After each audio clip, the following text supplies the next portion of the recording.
सामने कुछ चीजें लिख रहा हूँ, आपने मुझे उनकी इक्विवेलेंसी बतानी, नोट करिएगा मेरे साथ।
ये आपके पास मौजूद है कुछ यूनिट्स और हमें इनकी इक्विवेलेंसीज को लिखना है।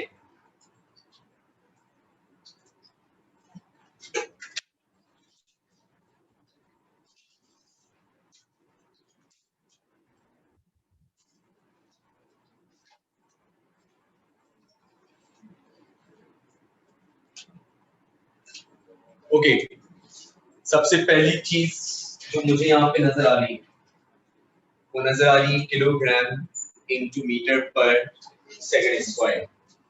आपने कुछ नहीं करना, आपने सिर्फ ये डिसाइड करना है किलोग्राम किसका यूनिट है, मीटर पर सेकंड स्क्वायर। मास और एक्सेलरेशन का प्रोडक्ट किसके बराबर होता है, फोर्स, और फोर्स का ऐसा यूनिट क्या होता है, न्यूटन। तो इसका मतलब kilogram into meter per second square is equivalent to Newton. Mass is measured in kilogram. Acceleration is measured in meter per, and kilogram into meter per second square is equivalent to Newton. Class में participate करें, आप लोगों को पता है मुझे participation से करने की पढ़ाने की आदत है। अगर कोई बच्चा मुझे नल बैठा हुआ नजर आया जब तक मैं इसको जगा रहा था मुझे सुकून नहीं मिलता, ठीक है। तो आपके पास kilogram into metre per second square is equivalent to newton. दूसरा ग्राम इनटू सेंटीमीटर पर second square, this is also equivalent to force. Gram is the unit of force in CGS system. Centimeter per second square is the unit of acceleration in CGS system. इसका मतलब इनका जो product आएगा वो force का unit देगा और वो भी CGS सिस्टम में होगा, और CGS सिस्टम में force is measured in dyne. तो ग्राम इनटू सेंटीमीटर पर second square is equivalent to dyne. खींच के ना पढ़िएगा कुछ और बन जाएगा। तो मास की जगह आया ग्राम, एक्सेलरेशन की जगह सेंटीमीटर पर सेकंड स्क्वायर, ग्राम और सेंटीमीटर पर सेकंड स्क्वायर का product is equivalent to dyne, वो आपके पास डाइन के बराबर होगा। Force is measured in newton, area is measured in, तो इसका मतलब आपके पास फोर्स पर यूनिट एरिया, प्रेशर, और प्रेशर का ऐसा यूनिट पास्कल। तो न्यूटन पर metre square is equivalent to pascal. आपके पास न्यूटन पर मीटर स्क्वायर पास्कल के बराबर होता है, प्रेशर बराबर होता है फोर्स पर unit area. Force is measured in newton, area is measured in metre square, और न्यूटन पर मीटर स्क्वायर हमारे पास पास्कल के बराबर होता है। उसके बाद हमारे पास आ रहा है newton metre. Newton metre is equivalent to joules. Work is the product of force and displacement. रटा हुआ होना चाहिए फर्स्ट ईयर वाले बच्चों को ये जो फर्स्ट ईयर में भी रिसेंटली पढ़ी हुई आप सबने. Work is the product of force is measured in Newton. Displacement is measured in Newton meter is equivalent to joule. तो न्यूटन मीटर आपके पास जूल के बराबर है. Joule per second. नो बोले वॉट पावर ही होता है. Joule per second is equivalent to watt. Joule per second is equivalent to watt. ये क्या वाला वॉट नहीं है, ये पावर का यूनिट है. जूल पर सेकंड वॉट के बराबर होता है, तो हमारे पास जूल पर सेकंड वॉट के बराबर आया. उसके बाद कुछ तो है newton into metre per second. This is also equal to watt. ये भी वॉट के बराबर. अगर आपको नहीं समझ में आया वो कैसे हुआ देखिए. ये लिखा हुआ है newton into metre per second. Is it? आप हर देखिए मैं एक बात बता रहा हूँ, एप्टीट्यूड में हो सकता है कि आपकी सोच अलग और मेरी सोच अलग.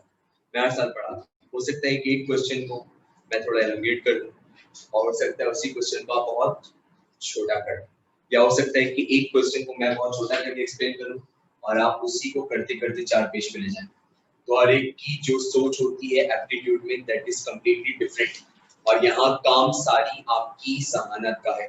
यहाँ पे कोई रेक्टिफिकेशन का काम नहीं है, टोटल आपकी जहानत का काम है. तो इसके लिए आपकी जो सोच है वो डिफरेंट होनी चाहिए. अगर यहाँ पे लिखा हुआ है newton into metre per second, आपको लिखा हुआ नजर आ रहा है न्यूटन, लिखा हुआ है मीटर पर सेकंड.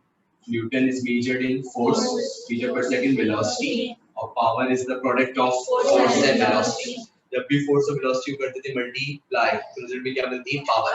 पावर बराबर होती है वर्क डन अपॉन, मुंह खोले, पावर बराबर होती है work done upon work is the product of force and displacement. नीचे क्या मौजूद है? F को ऐसे लिखा, साथ में क्या लिखा हुआ है? S upon t. यहाँ पर डिस्प्लेसमेंट है और नीचे time. Displacement upon time is velocity. तो F into v किसके बराबर है? P. तो इसका मतलब Newton into metre per second is also equal to what? वो भी आपके पास वॉट के बराबर होगा. आप इसको ऐसे भी देख सकते हैं, आप इसकी तो मल्टीप्लाई हो रहा है, am I right? और newton metre is equal to क्या ये जूल पर सेकंड बनेगा? बोले बेटा. और joule per second is equals to what? तब भी वो आपके पास वॉट के बराबर आएगा. उसके बाद आपके पास कुछ आ रहा है लिखा हुआ, और आपके पास आ रहा है 2.5 सेंटीमीटर. आप सबसे पहले तो ये सेट चेक करें कि आपके पास जो डाइन है वो किसका यूनिट है? Force in CGS system. और centimetre is unit of displacement in CGS system.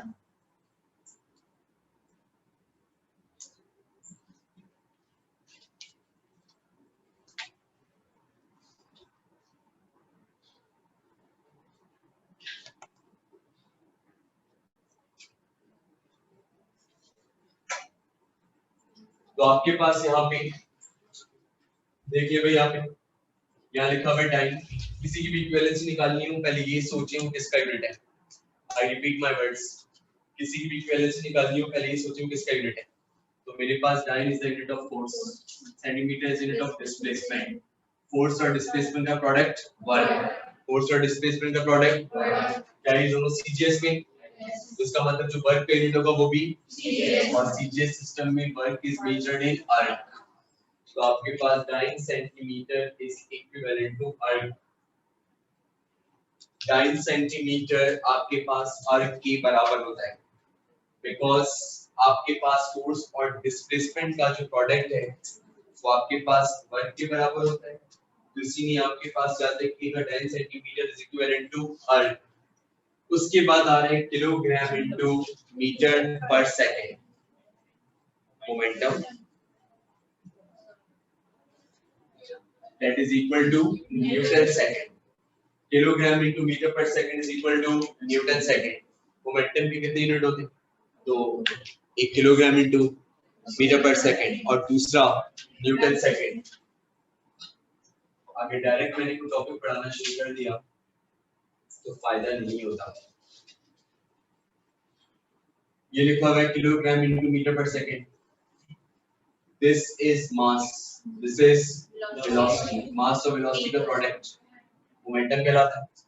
अगर फर्स्ट ईयर कौन सी पढ़ी तो ये पता होगा कि rate of change of momentum is equal to force with respect to time. किसी भी बॉडी के मोमेंटम में जितना चेंज आता है उस ऑब्जेक्ट पे लगने वाली फोर्स के बराबर. F किसके बराबर है? Delta P upon T. Force is measured in Newton. Time is measured in seconds. Second divide वहां जाके बोले जल्दी. तो मोमेंटम का दूसरा यूनिट क्या आया? Newton second. तो kilogram into metre per second is equal to what? Newton second. दोनों मोमेंटम कैसा यूनिट है? अगर आपसे कोई ये पूछे कि आप जो है वो इसको प्रूव करें कि ये इसके बराबर कैसे आया, तो आप कैसे प्रूव करेंगे इसको? गुड. अगर आपसे कोई बोले कि इसको आप प्रूव करें कि न्यूटन सेकंड कैसे आया, तो आपने इसका एक बेसिक यूनिट है p = mv. आप इसको कर देंगे सेकंड से मल्टीप्लाई और आप इसको कर देंगे सेकंड से डिवाइड. जो काम हम अपनी मर्जी से करते हैं सब बैलेंस भी करते हैं. For every multiplication there is a division, for every addition there is a subtraction. तो यहाँ अगर हम इसको सेकंड से मल्टीप्लाई करेंगे तो बैलेंस करने के लिए सेकंड से डिवाइड. ये किलोग्राम अपनी जगह पे रहा, ये मीटर अपनी जगह पे रहा. ये वाला सेकंड और ये वाला second same basis multiply powers add. Same basis multiply powers add. Second into second second square. साथ में क्या मौजूद है? सेकंड. क्या लिखा हुआ है? किलोग्राम. मीटर पर क्या लिखा हुआ है? Kilogram. Metre per is equivalent to. तो can I replace root of it by newton? तो क्या बना? Newton second. तो यहां से चली थी और यहां पहुंची. तो kilogram into meter per second is equals to Newton second, or both are considered to be the SI unit of momentum. उसके नीचे जो लिखा हुआ है न्यूटन मीटर स्क्वायर पर किलोग्राम स्क्वायर, इसका ताल्लुक है चैप्टर नंबर 6 ग्रेविटेशन से. हमने पढ़ा था F is equals to G m1 m2 upon r square. जिंदगी में शायद कभी किसी इंसान ने आपको ये पढ़ाया हो. F is equals to G m1 m2 upon r square. इसमें एक चीज आती है कैपिटल G. ये कैपिटल G कहलाता है यूनिवर्सल ग्रेविटेशनल कांस्टेंट. क्या वैल्यू होती है इसकी? 6.67 minus 11 Newton metre square per kilo. अमूमन हमारी आधी आबादी ऐसी होती है जिसको इसका यूनिट याद नहीं होता और वो कहते हैं कि 6.6 mx माइनस 11 आगे चलते हैं. वहां पे है तो ऑब्वियसली बातें नहीं होती ना. इसके रिप्लेसमेंट इसका यूनिट होता है और इसके यूनिट होता है newton metre square per kilogram square. That means this represent universal gravitation constant. That will be equal to capital G. ये आपके पास कैपिटल G के बराबर होगा. उसके बाद गुड. उसके बाद आ रहा है करंट. लग रहा है क्या? उसके बाद आ रहा है, उसके बाद आपके पास आ रहा है कूलम पर सेकंड. आप मुझे बताइए coulomb is the unit of charge, second is the unit of time. तो क्या ये चार्ज अपॉन टाइम बन रहा है? और हमने करंट की डेफिनेशन पढ़ी rate of flow of electric charges.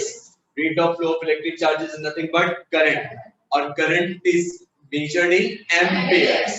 तो कूलम पर second is equivalent to ampere. Coulomb पर सेकंड एम्पियर के बराबर होता है. तो मेरे पास कूलम पर सेकंड एम्पियर के बराबर आया. नेक्स्ट वाला अगर मैं आपसे बोलूं क्या आप जज करें. नेक्स्ट वाला आपके पास एम्पियर पर वोल्ट. अब क्योंकि यहाँ पे जितना क्या कह रहे बेटा, आपके पास यहाँ पे एक चीज होती है रेजिस्टेंस.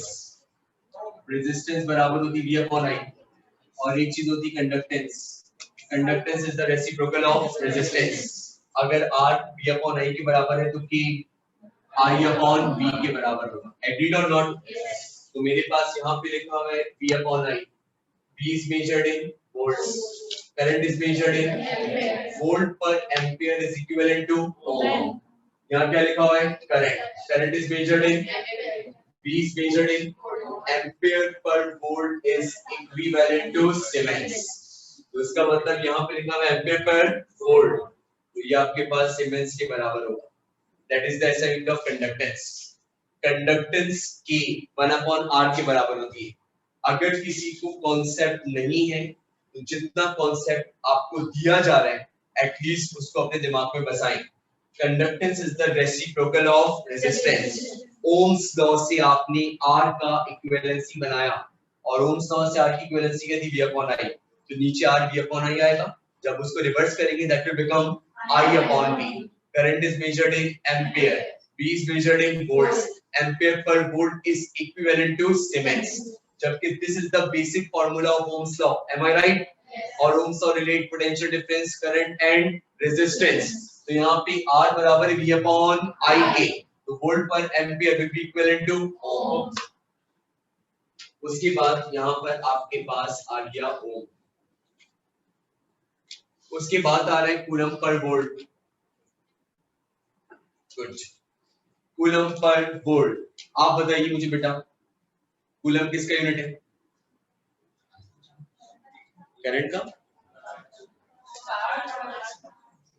कूलम आपके पास यूनिट है किसका? चार्ज।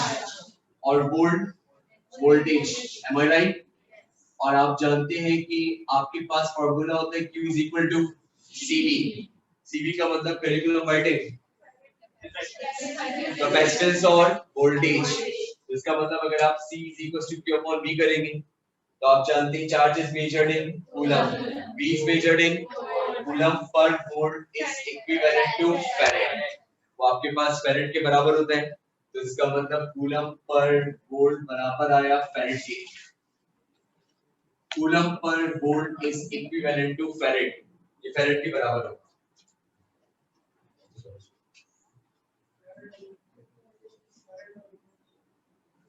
फॉर्मूला होता है Q is equal to CV। क्या आपने कभी फॉर्मूला सुना है? C की वैल्यू निकालें। Q किसका है? Q का यूनिट बताएं, यूनिट। और V का, और कैपेसिटेंस किसकी मेजर होती है? फैरेड। तो coulomb per volt will be equivalent to farad. उसके बाद joule per coulomb volt, joule per coulomb is equivalent to volts. Joule per coulomb volt के बराबर कैसे आया? क्योंकि अगर आपको फॉर्मूले याद नहीं है तो आपको कुछ याद नहीं है। पोटेंशियल डिफरेंस बराबर होता है work done per unit charge. Potential difference कब मिलता है? जब हम एक चार्ज को एक पॉइंट से दूसरे पॉइंट पे मूव करवाने के लिए वर्क करें और उस वर्क को चार्ज के मैग्नीट्यूड से डिवाइड करें तो हमें रिजल्ट में मिलता है दो पॉइंट के बीच का पोटेंशियल डिफरेंस। तो मेरे पास यहाँ पर मौजूद है work, work is measured in joules, charge is measured in coulomb, joule per coulomb is equivalent to volts. वो आपके पास वोल्ट्स के बराबर होता है। और यहाँ लिखा हुआ है न्यूटन इनटू मीटर पर coulomb, this is also equal two volt, ये भी आपके पास वोल्ट के बराबर होगा। किसी तरह भी इक्विवेलेंसी दी जा सकती है। न्यूटन मीटर बराबर होता है अगेन जूल के। देखिए यहाँ पे चेक करें, आंखों का इस्तेमाल करें। क्या लिखा हुआ है? Newton metre, newton metre is equivalent to joule, तो न्यूटन मीटर की जगह पे जूल आएगा। और joule per coulomb will be equivalent to volt, वो आपके पास वोल्ट के बराबर होगा। Is it? This one? Okay. We have an equation of capacitor. Any topic has some basic equation. And capacitor's basic equation is Q is equal to CD. First of all, you must know कि इनके actual meanings क्या है। Q का मतलब है charge measured in coulomb, V का मतलब है voltage measured in volts, और C means capacitance that is measured in farad. So if you will take their division, coulomb per volt, that will be equivalent to farad. So coulomb per volt will be equivalent to farad, वो farad के बराबर होगा। अब मुझे जरा आप लोग बताइए यहाँ पे जितना भी बच्चा यहाँ मौजूद है,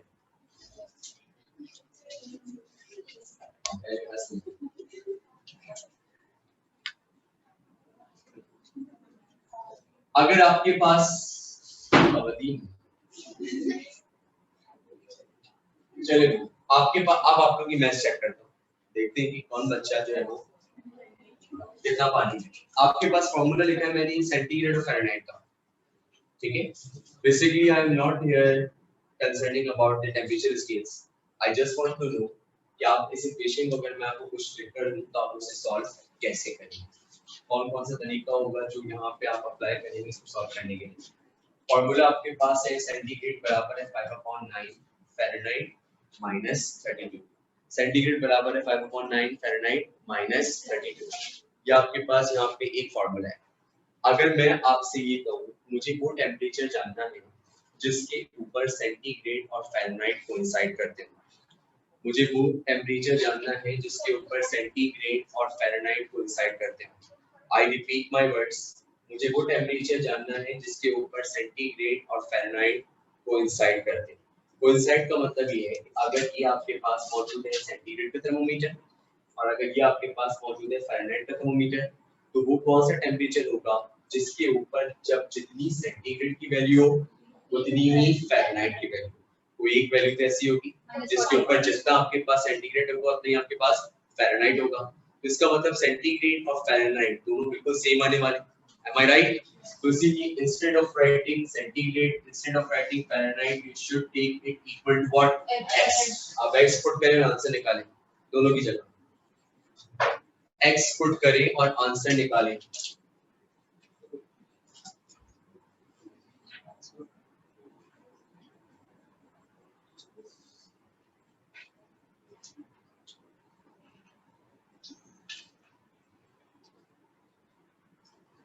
X पुट करें और आंसर निकालें दोनों की जगह। और अगर आप कर लें माइनस कर,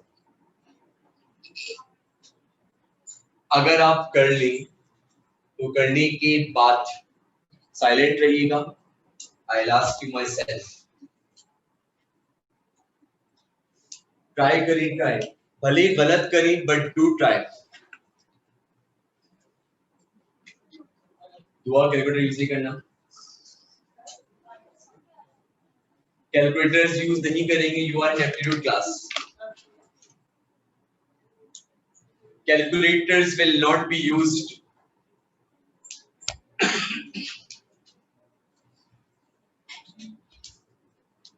Zainab, wow.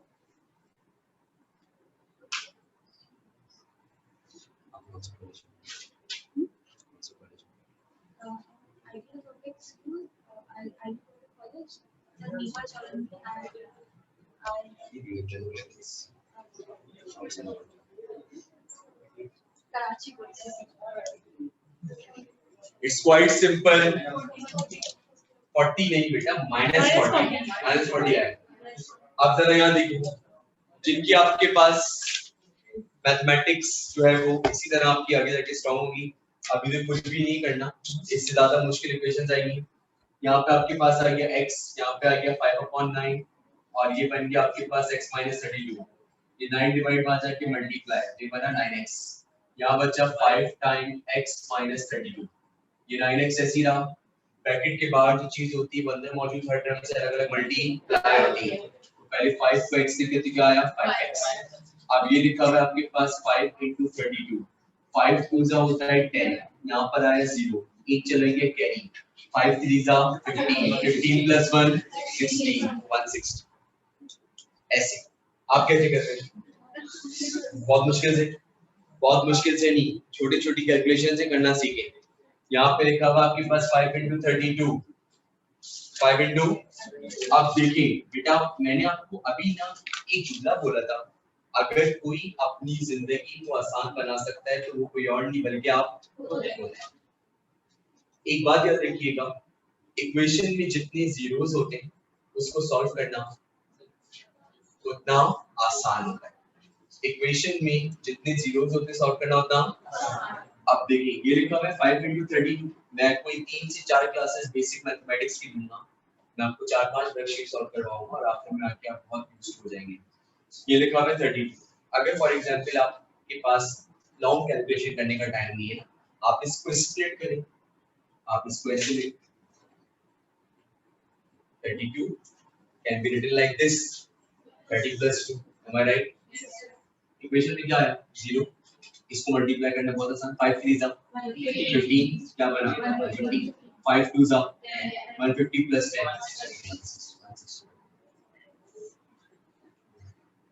तो ये बना आपके पास 32, 30 + 10। तो जब इसको 30 + 2 किया, आप इसको वैसे भी कर सकते हैं, मैंने अभी आपसे कहा था सोचने के तरीके एक से ज्यादा होते हैं। आपको आपका दिमाग जितना सोचने में मजबूर कर सकता है उसको सोचवाइए और क्या बोले सोचिए, ठीक है। तो आपके पास 5 इंटू जो आपके पास आंसर बना 32 का, वो आपके पास है 160। तो यहाँ पे मेरे पास आ गया माइनस में 160, इज इट। अब ये प्लस का 5x वहां जाके माइनस 5x, और यहाँ पे आ गया माइनस पे 160, 9x minus 5x 4x। Basis same होती है, कोफिशिएंट्स ऐड भी हो सकते हैं, सबट्रैक्ट भी हो सकते हैं। तो 9x minus 5x 4x is equal to minus 160। 4 multiply नीचे जाके, तो इसका मतलब 4 1 4 4 4 जा 16, तो x की वैल्यू कितनी आई -40। -40 वो टेम्परेचर है जिसके ऊपर सेंटीग्रेड और फ़ारेनहाइट दोनों कोइंसाइड करते हैं। यानी कि जिस वक्त फ़ारेनहाइट का थर्मोमीटर -40 देगा, उसी वक्त सेंटीग्रेड का थर्मोमीटर भी आपको -40 देगा। अब चलते हैं जरा साइंटिफिक नोटेशन पर। अच्छा चलिए काम करें, इसको सॉल्व करके दें मुझे।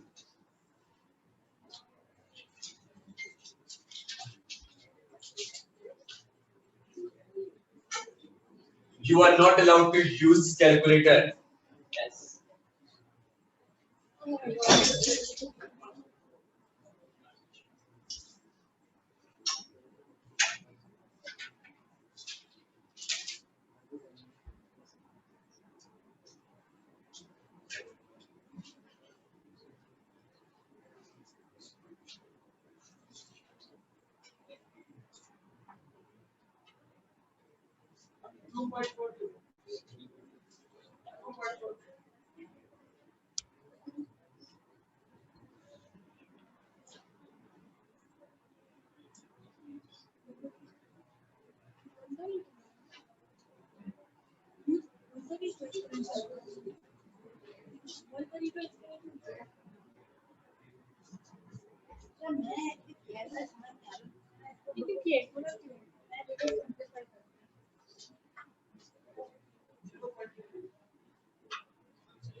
आएगा 33 आएगा 33 आएगा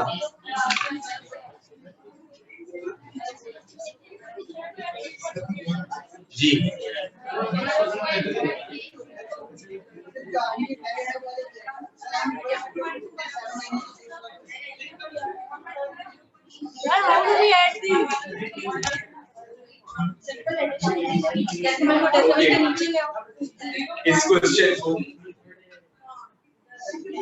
इस क्वेश्चन को देख ले।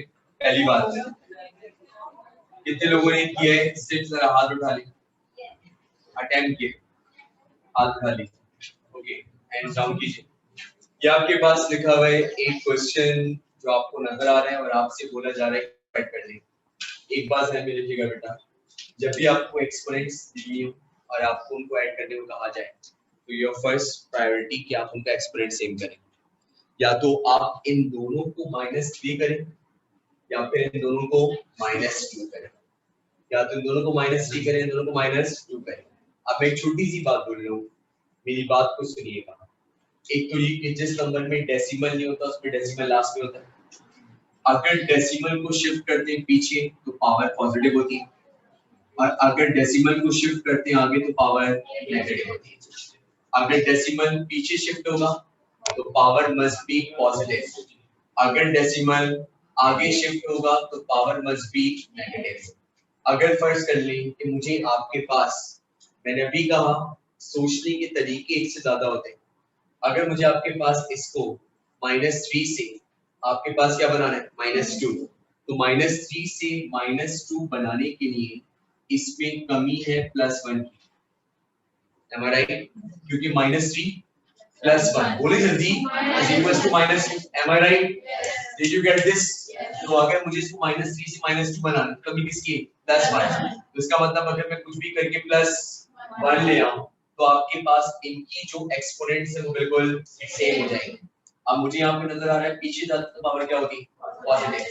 अब ये लिखा हुआ है 110 इज इट, इसका मतलब है 110.0 जिसका मूल में डेसिमल नहीं होता, बोले डेसिमल लास्ट पे होता है, तो क्या मैं डेसिमल को बेटा इसके बाद शिफ्ट कर दूं? आप मुझे बताओ क्या मैं इसको एक डिजिट पीछे लेकर आ रहा हूँ? तो जब मैं इसको एक डिजिट पीछे लेकर आऊंगा तो क्या यहाँ +1 ऐड हो जाएगा और अब ये बनेगा 11.0 और आपको पता है पॉइंट के बाद 0 की कोई इंपॉर्टेंस नहीं होती तो इट विल बी जस्ट 11 और ये -3 + 1 क्या बना -2। Did you get it now? I hope. और उसके बाद यहाँ पे लिखा हुआ है +22 एक्सपोनेंट -2। अब बताइए क्या इनके एक्सपोनेंट सेम है? तो जब एक्सपोनेंट सेम होती है कोफिशिएंट्स ऐड हो जाते हैं और इसको आप ऐसे देखिए यहाँ पे एक्सपोनेंट -2 यहाँ पे एक्सपोनेंट -2 इसका मतलब एक्सपोनेंट -2 यहाँ से कॉमन ले लेंगे तो जब मैं यहाँ से एक्सपोनेंट -2 को कॉमन लूंगा ये बाहर जा चुका है, बोले क्या बचा और ये भी बाहर जा चुका है, क्या बचा 22 22 + 11 33 और ये बना एक्सपोनेंट -2 इज इट। इसका एक और तरीका भी है, एक और अगर मैं आप सबसे बोलूं ये ऐसी बेसिक्स है मैं आप सभी बोल रहा हूँ, if you are not getting it घबराइएगा नहीं, 3-4 क्लासेस है आपकी पिछली साइड पे पहुंच जाएगी। आपके पास यहाँ लिखा हुआ है 33 it can further be solve, further solve कर सकते हैं। मैंने अभी बोला आपसे कुछ भी करें दिमाग चलाएं कुछ भी करें लेकिन सॉल्व करें। ये लिखा हुआ है 33 exponent -2। I want to change it into scientific rotation. Scientific rotation demands decimal point should be after first non-zero number. Decimal point को पहले non-zero number के बाद होना चाहिए। इसका मतलब यहाँ पे जो decimal है ये 3 के बाद होना चाहिए। अब आप लोग मुझे बताइए 33 है, इसका मतलब 33.0 है, सही कह रहा हूँ? और ये लिखा हुआ है एक्सपोनेंट -2 तो मुझे इसको यहाँ लेकर आना है, क्या बनेगा 3.3 और ये आपके पास बनेगा -2 + 1 पीछे लेके जा रहा है तो पावर पॉजिटिव होगी ना, इसका मतलब ये बन जाएगा 3.3 आगे बोले -2 + 1 -1। बात समझ में आ रही? तो ये आपके पास इस तरीके से भी लिखा जा सकता है। अब मैं आपको एक क्वेश्चन दे रहा हूँ, मुझे शुरू में मुश्किल पढ़ाने के आते बाद में आसान, अब आप लोग वेट ठीक है। अब मैं क्वेश्चन आपको दे रहा हूँ, अब मैं देखता हूँ कि बच्चे आपके पास क्वेश्चन कितना कर पाते हैं कितना नहीं। पहले तो मुझे इसका आंसर बताइए।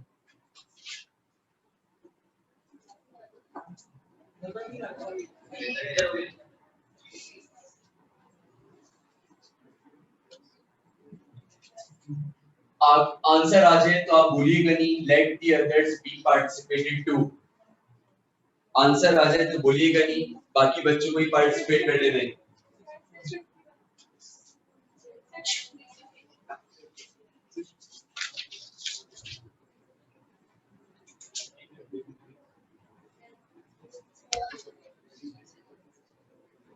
You should solve every equation by the rule of BODMAS, bracket, power, division, multiplication, addition or subtraction. So multiplication should be at the first priority.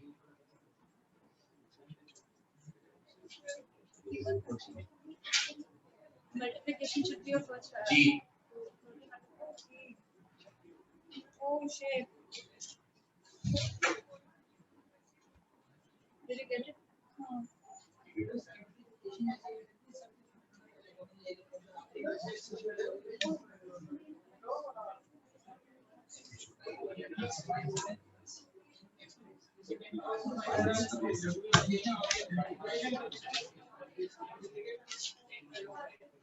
One.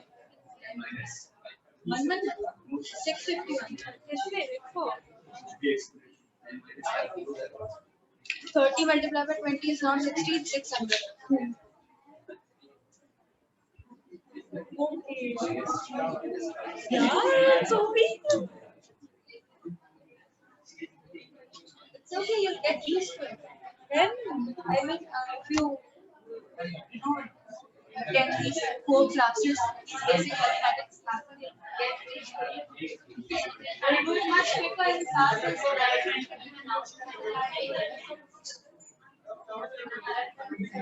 13 to 20 और ये 650 और साथ में आया 621 क्वेश्चन लिखिए। आप इसके आंसर आप लोग कुछ भी निकाल सकते हैं। मुझे मेथड चेक करना है आप लोग कौन से मेथड से सॉल्व करने वाले हैं। 100 एक्सपोनेंट -4 100 exponent -4 plus 100 exponent -5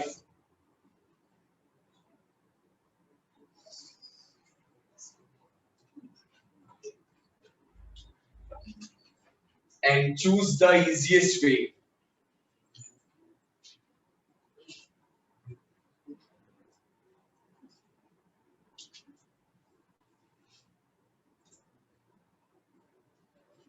बहुत सारे बच्चे इसको लॉन्ग कैलकुलेशन से करेंगे, हालांकि क्वेश्चन 2 स्टेप में हो जाएगा ये।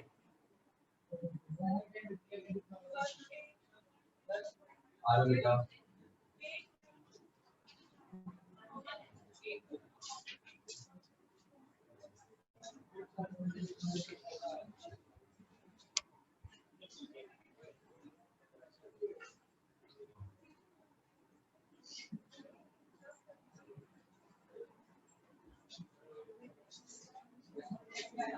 जी मरिया बोल।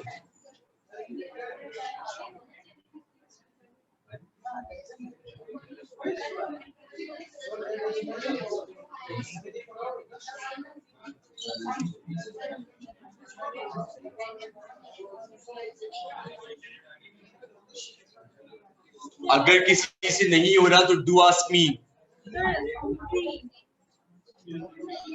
Why are you doing like this? It's 100, it's 100.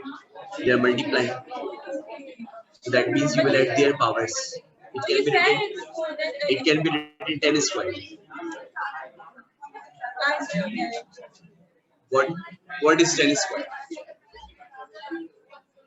What is the value of 10 square?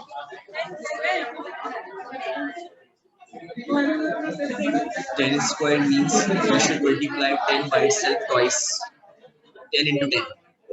10 into 10. Yes. So that means this should be replaced by 10 square. Or if you are not doing it, then it will make it equal to -5.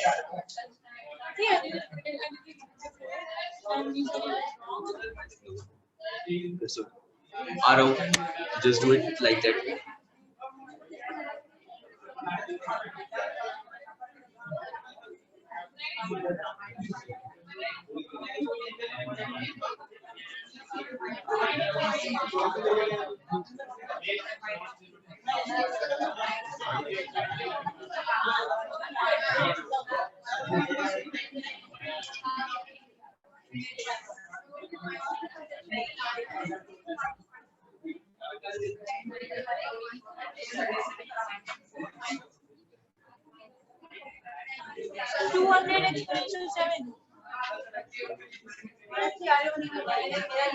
ये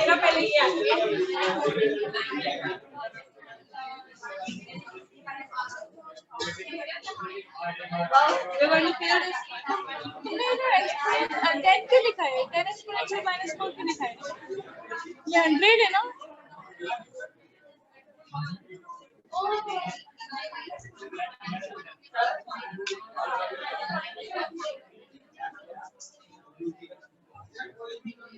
और एक सही बात इसको next week continue करूंगा worksheet के साथ। आप सुन लें जब नेक्स्ट क्लास में आए तो अलजेब्रा की बेसिक रूल्स पढ़कर आइएगा। आपसे पूछूंगा अलजेब्रा की बेसिक रूल्स, और अब ग्रुप पे बार-बार ये मत पूछिएगा कि टॉपिक क्या है। नेक्स्ट टाइम भी आपके पास जो है वो बेसिक मैथमेटिक्स की क्लास होगी। आइए। What did you get?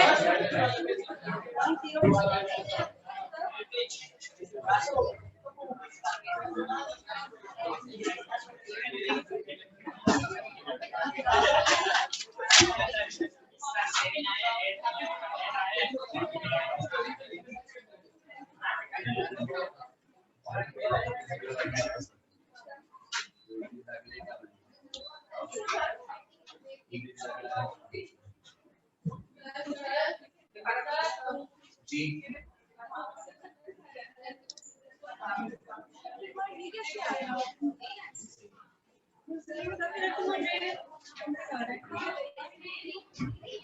You are doing this very well.